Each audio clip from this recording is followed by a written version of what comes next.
The Resilient Jasmine. She always collects them from every possible city, country, district, and little street.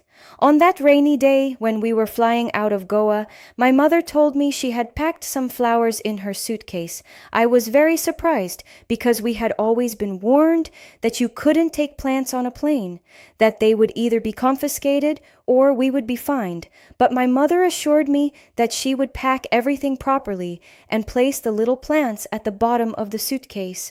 It was immediately obvious that my mother was far more skilled at gardening than at technical matters. Still, I didn't argue with her. You should have seen how brightly her face shone when she showed me a jasmine cutting she had grown from a branch broken off by a storm. At the villa where we were living then, there was a magnificent jasmine bush.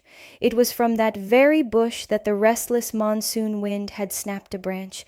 There were many different plants there whose names, to tell the truth, I didn't know, but there were three names that to me have always been symbols of India. They were the curry tree, tulsi, and the king of flowering shrubs, jasmine. My mother carefully distributed her treasures among our 3 suitcases and packed them so well that, if not for one tiny gap, no one would ever have guessed what was inside.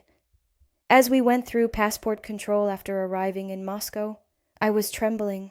I felt as though I had stolen a pretzel from the school cafeteria but hadn't managed to eat it before being caught, and now they were about to accuse me of theft.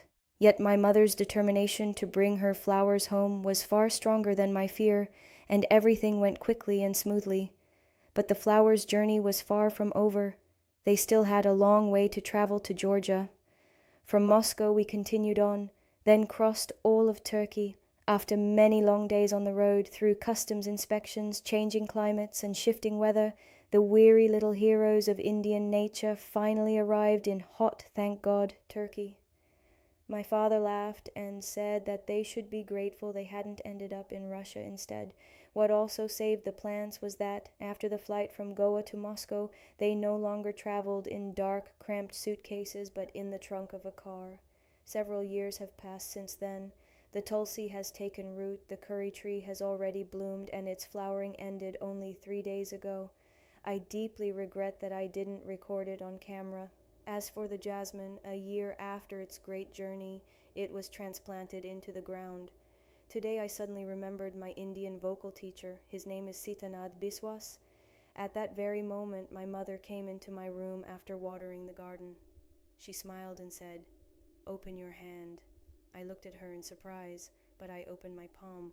A large jasmine blossom filled with a delicate fragrance gently settled into it. Tears burst from my eyes. I remembered everything, how we had carried that jasmine through country after country, how I had doubted whether we should take it at all, afraid we would have to throw it away while transferring from the airport to the plane.